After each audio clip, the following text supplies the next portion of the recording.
and they've been given this whole area here. Right, this is the National Anti-Wickedness Anti-Beer.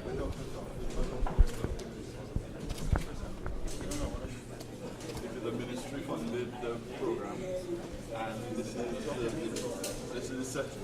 is the area now. And this is our third physical stop in the southwest region here. And we'll go inside to meet the staff and the equipment.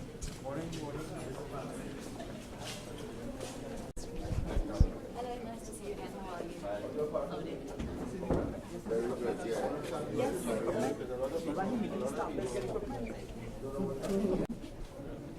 Is part of your new equipment? Is part of your new equipment?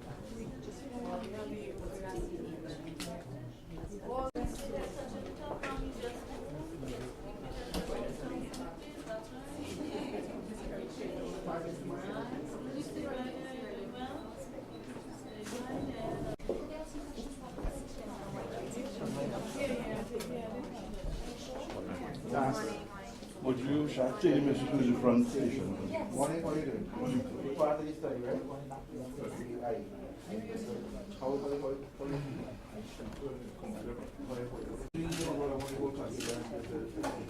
I appreciate that. First time I've seen on TV. Well, thank you very much. Okay, the study is going to prevent a lot of IEDs in the future. This is Bartholomew, ophthalmologist from Northwest. I'm sure you know. Yes, of course. So in this room we've got two main pieces of equipment. The ocular response analyzer looks at the pressure inside the eye, and it also adjusts that pressure measurement for the properties of the cornea to give us a really accurate measurement, which is a very useful thing if we're looking for glaucoma, which we know is quite common in the population, in certain parts of the population here. And perhaps Deborah would like to tell you about the lens start machine. What about retinal programs? We'll take you to that station next, so that is where we can your OCT machine. So,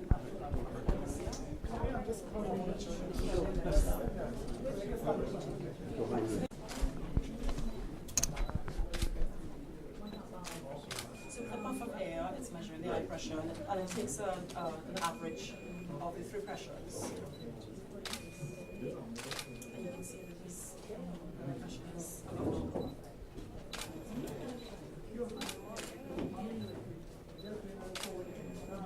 just one more that I said. Well done. Of the three pressures. And you can see it's above normal, so yes, so he has to have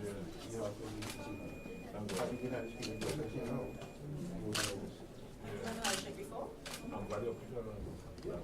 The same person. Right, the pressure was everything. This closing glaucoma. Good. Yeah, I like glaucoma.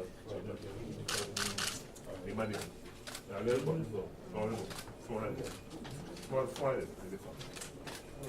So what this machine does is it measures the length of the eyeball, but it also measures the thickness of the eye, because the thickness of the eye actually affects the eye pressure. So, for instance, if you were to try to measure a balloon, the pressure inside a balloon, and try to measure the pressure inside a football, you have to actually press the football a lot harder, so the pressure would be forced behind. So this machine takes into account that the thickness of the eye, and then it will adjust the pressure accordingly. So in the next door room we have, yeah.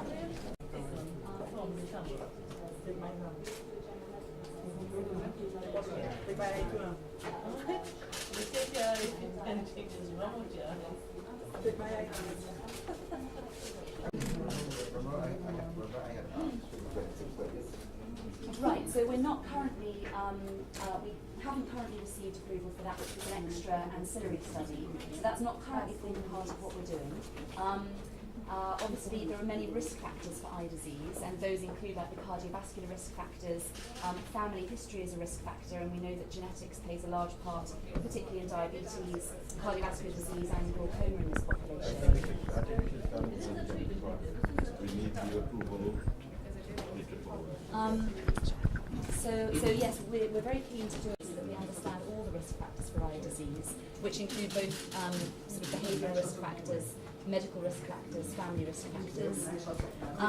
In the next door room, the piece of equipment at the back is familiar to many. It's the piece of equipment that ophthalmologists use to look inside the eye, but obviously its disadvantage is that the patient can't see for themselves how the eye looks. So the beauty of this piece of equipment, which is a combined camera, a fundus camera for the eye, and also an optical coherent tomography machine, is that it allows us to see inside the eye and also to scan the lining of the eye. Can you all take a shot of this? This allows the population that we're seeing to see for themselves how their eyes looks.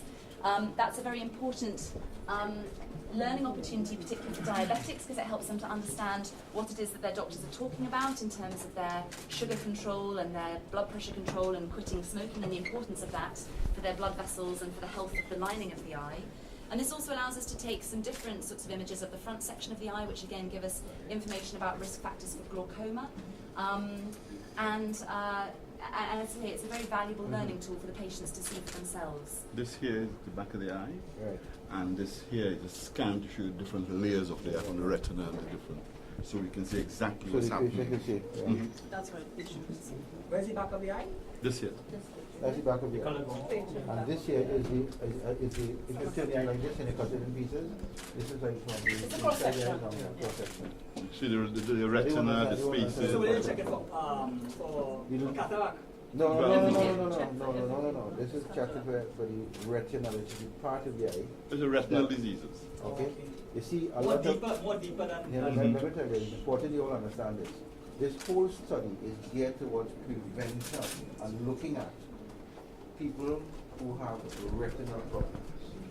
Retinal problems, a retina is where you see. Well, we're looking at I have to do that after because Yeah. we got to task myself. Yeah. This is the whole idea of this study. Alright? It's just not a matter of to show this thing, it's a matter of the whole concept of this. But you can also see cataract. You'll see it, yes, that's, yeah, and you can deal with that also. Well, after you've had the OCT done, the patient is taken here where either Dr. Braffett or myself will examine Yes. the rest of the eye. So we examine the front and then we examine the posterior parts, including whether they have cataracts or not. So it's a full comprehensive examination. Yeah. Okay? One of the very valuable things about this, particularly in this population, because we found so many patients who have diabetes, and a number of them hadn't realised that they had diabetes, so they're new diabetics. But even amongst the many people who know they have diabetes, even though they're aware that they should have their eyes tested and that diabetes can affect the eyes, it's amazing that a majority haven't had an eye exam within the last 5 years.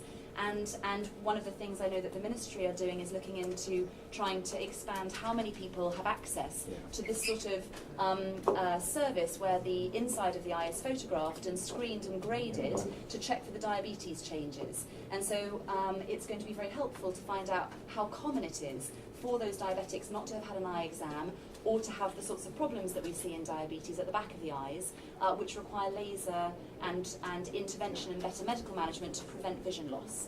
So we hope that's really going to tie in more broadly with the ministries. If I were to tell you this, I signed that cabinet note this morning. So it's going to cabinet structure. It did a retinal screening. Oh, fantastic. Fantastic. That's very good news for the population. And as a result of that, we've had thousands of people. The study has picked up thousands of people that never knew that they had an eye problem. Yeah, no, I heard that. I heard how you're picking up on. How many you've done over 10,000 people so far? We've invited everybody who is to be invited has now been invited. Yeah. So that's approximately 10,000 people in Trinidad and Tobago, just under 1% of the population. So we are not inviting anybody else now, but we are still seeking to examine all the people we've invited. We've seen approximately 3,600, and we've still got a reasonable number to go to get to a decent response rate that would represent the population. One of the important things that both Dr. Braffett and yourself touched on was the importance of the study in educating. Of course, yes. Because what in Trinidad, I think, especially since we're still seeking to be invited to come in, is that we are not very proactive with regard to our health. And you know, if you do the math, someone who comes in with advanced diabetic retinopathy who needs to have surgery, that surgery would cost quite a bit, over a couple of tens of thousands of dollars, $23,000, as opposed to educating about 100 people for what, 200 to 300 TT dollars. So when you do the math, it makes sense to educate. It's very costly. It's also a good proactive way of Just for the photo op, right? Just for the most of them are on the little heavy side. Now I'm seeing 2 of them slim, which is 50% decrease. So they listen to me now. So the education is good.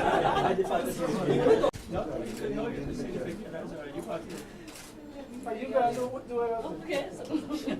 Just like that, go forward here. Just go in a tight. You okay, madam? You can TV today. Yes, you're on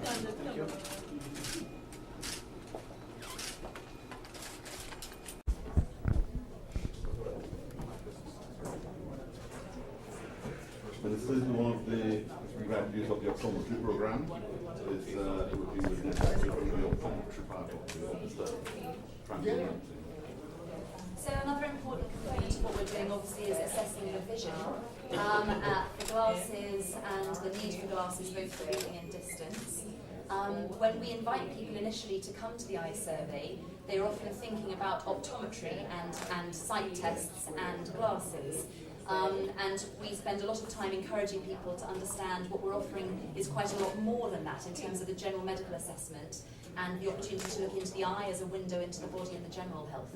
But this is obviously a core component of what we're doing, because at the end of the day our aim is to find out about the burden of avoidable vision loss, the burden of avoidable blindness in Trinidad and Tobago, and so we need to see very accurately how well people can see. So we're checking something called the visual acuity, and we're also looking at people's contrast sensitivity. And for people who are already visually impaired, we're looking at how they're functioning with different sorts of print, different sorts of contrast, and how it's impacting their quality of life and their daily functioning, which again is sort of the softer side, but a very important side of the impact of eye disease in this population. You don't have any models of eye? Unfortunately, we don't. You have a model of an eye? No, what's the more drug line? Just here? Yeah, but when I say You can get a model of the eye. I need a So picture it's of a picture of a model of the eye. Yeah. You want Dr. Barbandas? Dr. Well, a Barbandas picture of the is model of to- the eye would be fine if you could. But just bring it across. I tell you what, you don't have 1,600. What's your target? At least 7,000. 7,000? At least 70%. That's Maybe across like all the 80%. regions? That's across all regions as an average. What's the selection process? We collaborated with the Central Statistics Office to obtain the sampling frame from the 2011 census, Right. and then we randomly So selected it's random sampling. exactly Yeah. 120 clusters Yeah. in the enumeration districts. Age? So it fully it's a population proportionate sample, so it exactly mirrors the structure of the population in terms of its age, demographics, Right. and geographic location. So most of our clusters are in the northeast corridor and in the south, in that south corridor, mirroring where the population live. Obviously 5% of our sample is in Tobago, and we haven't been across to Tobago yet to examine them, but they have been invited and provisionally booked for a few weeks' time. And treatment is done by the RGA. But the patient decides whether they want to be referred privately or publicly. But yes, so there's a We collaboration. are also putting together the bus. That's right, which we're hoping to move into in There's a a bus month. with, when you finish the stationary area, Right. they'll move on to the bus. Okay, and then you can just keep showing. Because to get to places like Grandy and the further southwest in Tobago, we found that there's a limit to how far people are willing to travel, particularly poorer people. Because So we want to get our 7,000 more like services. 70,000 and then. I see 7,000 is nice for some. No, I sent you this morning. So I want to keep it here. Yeah. In fact, I was thinking of putting it on, if I could get No, out. no, it's very happy to see I wanted on the transfer. And you go the space. Space might be my space will be like all this. But then you have a lot of space in it. I'm taking up pictures of me. So this is Hi, how are you doing, sir? visual field Look at any visual figures, right? Which is the eye. Alright, so we take out picture. And Don't mind. what a visual field is, Okay. it measures basically your side vision, because you can't appreciate your side vision until it starts tunneling red. So our criteria is that anyone whose pressures, we were in the ORA machine, anyone whose pressures are over 21 in either eye, who have a family history, who have a history of glaucoma, or are in treatment for glaucoma or ocular hypertension, which is high pressure in the eye, and anyone whose cup-disc ratios. So we saw the back of the eye, and that salmonish disc that we saw is the optic nerve, and that is what gets affected in glaucoma. And if that cup-disc ratio is about 0.7 or higher, then they automatically qualify for a visual field. So it's used as a screening tool for glaucoma. And actually, Dr. Graffett will attest to this. She didn't expect the level of glaucoma in our population. It's high. It is. We have picked up quite a few people. Just 2 weeks ago, I actually had to stop someone, and this is someone who's been driving, and he's lost quite a lot of his visual field, 10 decibels either eye, and he's been driving. And we've had, those are the things that we've picked up. 49. And it's very young, very young. You see, some of the things that we have to do is to put a standard for visual field for driving.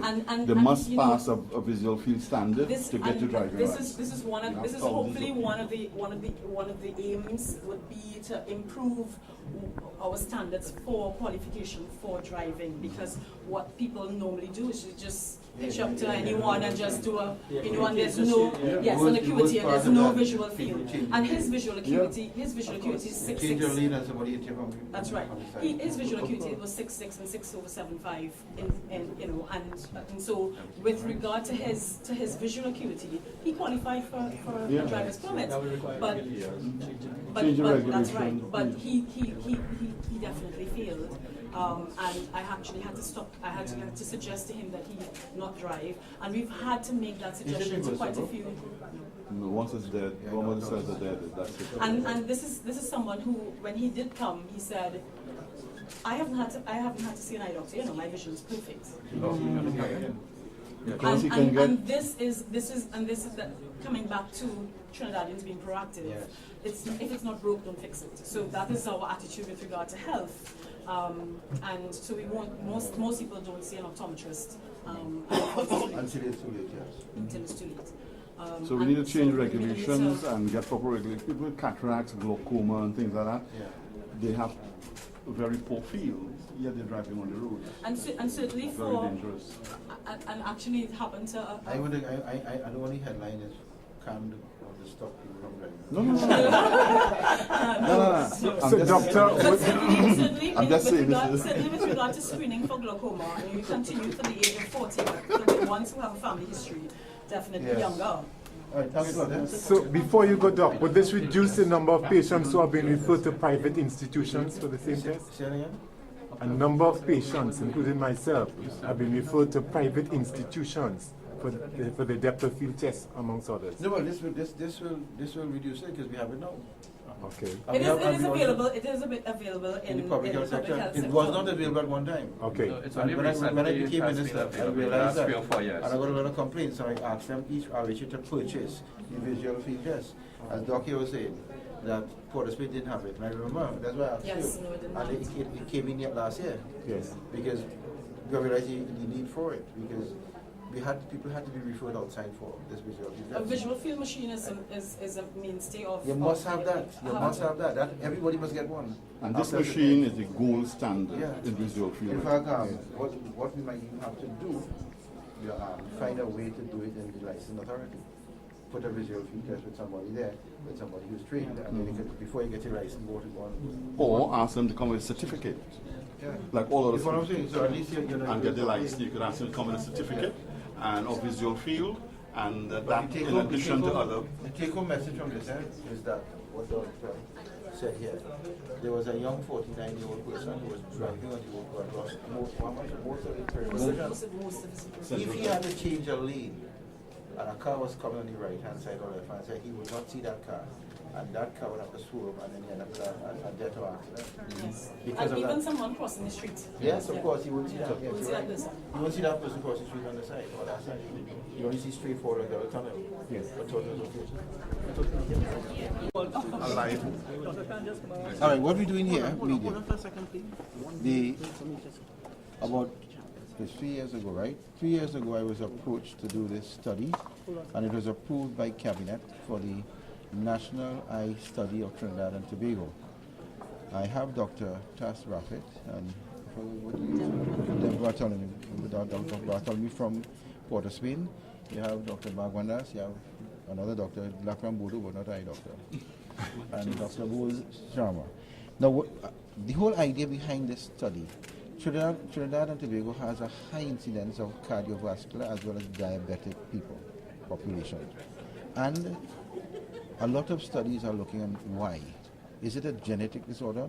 Is it an environmental disorder? What type of disorder is this? Anglia Ruskin University, through Professor Bourne, was the one who instituted this study together with the Ministry of Health. We are looking at the diseases of the eye on a sample population, which will correlate with the total population, as well as trying to determine the genetic nature of these people, if it correlates with any gene on the actual chromosome with an eye disease. Now, if you look here, you will see this is what the eye looks like if you cut the eye. This is the front of the eye. This is the back of the eye with the nerve coming here. The retina lies here.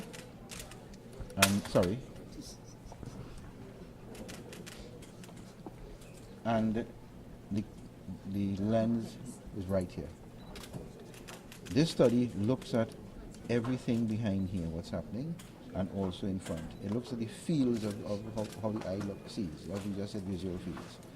So, looking at the population, they can determine how much of the retina itself is damaged, and correlated what genetic or what, as I say, diabetic or what condition is occurring. Now, it's a very important study, and people have been lucky to be picked at random all over Trinidad and Tobago. We picked about 10,000 people. They've sent letters to them in all parts of the country, in all different parts of the population. However, there's only been an uptake of about 40%. 60% of the population are not coming. Why? Because for some unknown reason, there have been negative releases on this program. That's why I've taken the opportunity today, because the program is coming to an end. And I would like the other 7,000 people who have been approached to do this study to make themselves available. They can come to the institutions, and if they cannot come to the institutions, we are going to put a bus on the road to the far areas that are outlying areas. That will be coming soon. So I want the support of the population to do this study, because we are coming forward with another study, which is a digital retinal study, but this is the first phase. The people are getting something, as they say, free to see about their eyes. We are picking up 49-year-olds with glaucoma and visual loss. A lot of people who are diabetics are being picked up. A lot of people who have eye problems are being picked up. A lot of retinal problems are being picked up. So it's something that is all going well for the population. When the study results come out, we could correlate with genetics and see exactly what gene causes what problem, so we could fix it. Dr. Khan, is it done only in San Fernando, or is it done? No. I'll leave that up to Across the country. Dr. Bradford. Could you answer? We spent several months in the northwest in St James, and we've seen about 75% of the population who were chosen there. We've spent another few months in St Augustine, and we've seen about 55% of the population who were invited there.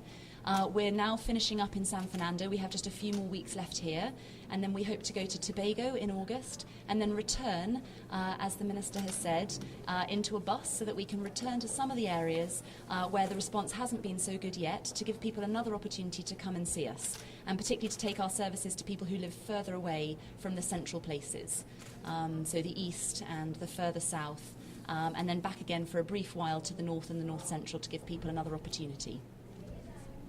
Dr. Bagwandas, you're the eye person. I'm the eye person. Well, we have noted that there's a huge population of diabetic people in Trinidad right now. And this survey, the importance of this survey is to actually get the data done properly. People are talking about all the problems, but when you need the facts, and when you have the facts, then the ministry will know what the population they have to deal with and be able to provide care for everybody in the proper way, with proper information and proper studies. The idea of this test has never been done before. is to get that survey done properly so we know what we're dealing with and what structure and what things we can put in place to deal with the patients with the eye problems. That's what this is about. Thank you. So, Okay.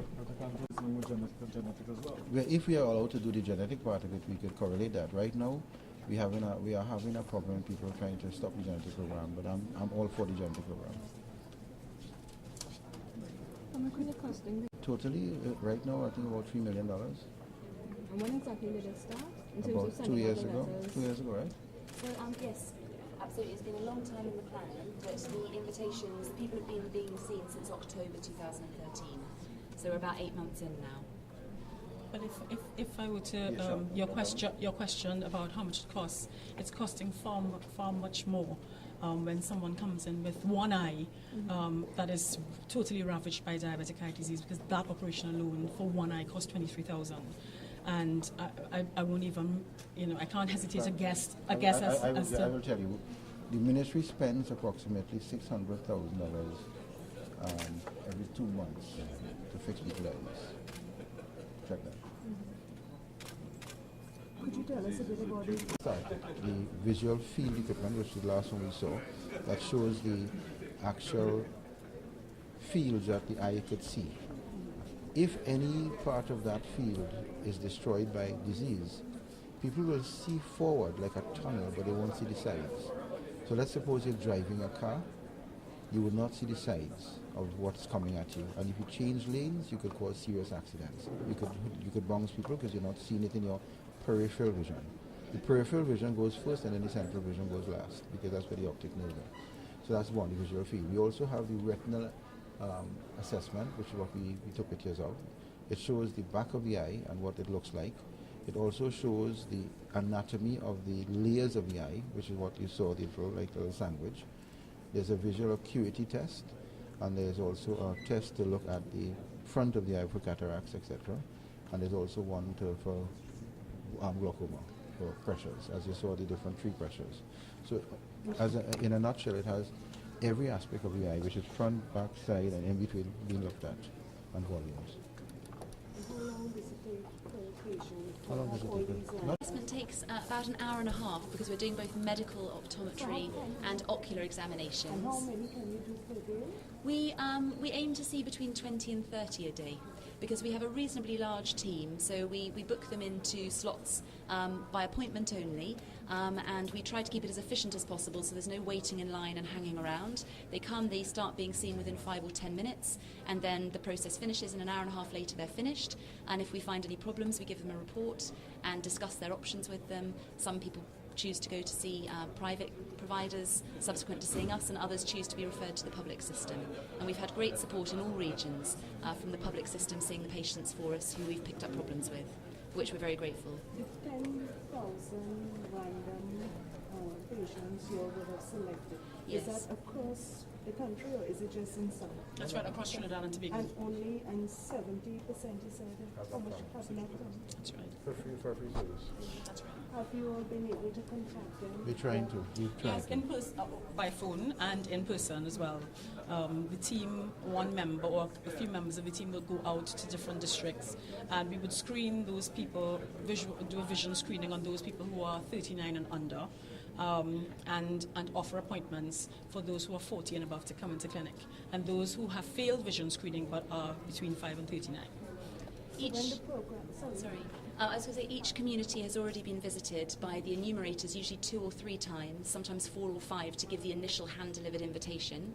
And then myself or Dr. Bartholomew return to all areas again to do domiciliary visits for the elderly people who are too infirm to visit us in the clinic.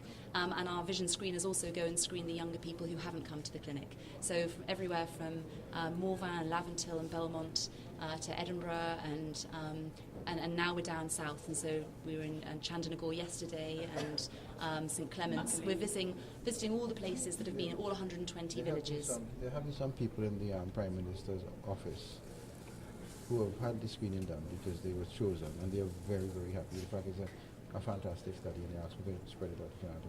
We have one patient who was here yesterday. She was sitting there, she's come back to give a testimony. Yes. You have to talk to her. If I get somebody first time. You wrapped up ready? Yeah, no, we have something else to ask you about the we gained that there's a phone case. It has not been confirmed, but I heard that myself. I'm trying to confirm it, so I don't want to panic the population, but I think you're panicked already, so you might as well take precautions. Have you all been There's most likely a fourth case here, that sounds good. have you all been able to maybe you know who the other three are? Yes, and we will know who the fourth person will be on, because we will, the serology is done through CAFA, and name and address and everything is there. So we take the precautions. So what advice you have now? Same advice. Prevention is better than cure. Clean your surroundings. Make sure you have no breeding grounds. Look at your house and see. Make sure it's clean without no breeding grounds. Also, people to your neighbors one and help them out. So guess what? They get everybody having a breeding-free ground area. That's the best thing to do. Okay, take care. Dengue hemorrhagic still on the rise. It's the same mosquito, exactly. So we forget about that because there's a new disease, but we forget we still have to have the precautions regardless. Yes, I have.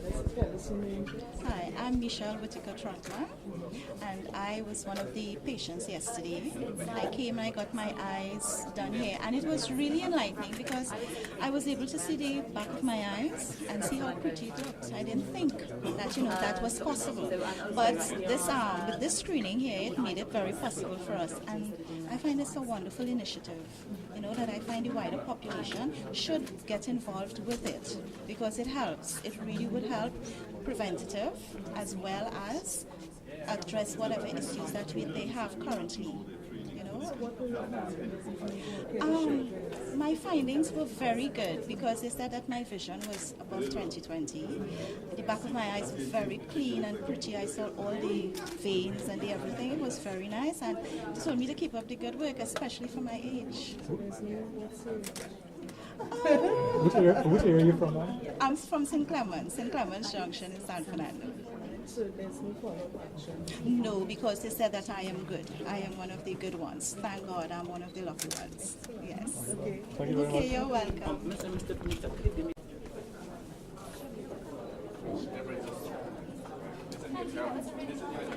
Well, it was a really lovely presentation.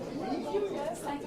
very much. Thank you very much for that.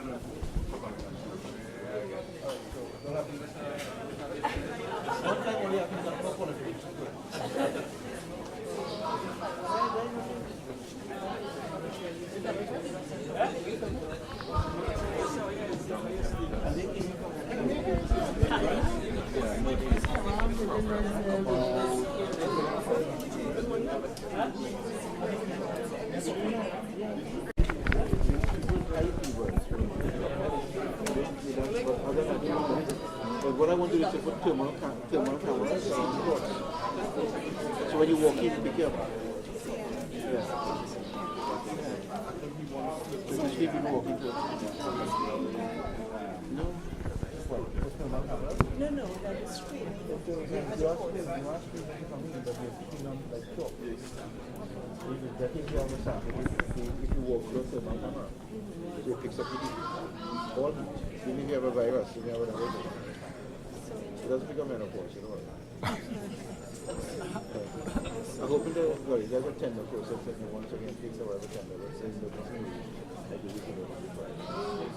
So people should not be worried about No, cases? once you 4 cases is not much because they came from outside. Once you take proper precaution, make sure your surroundings are clean, and make sure there's no breeding grounds for the mosquito will die.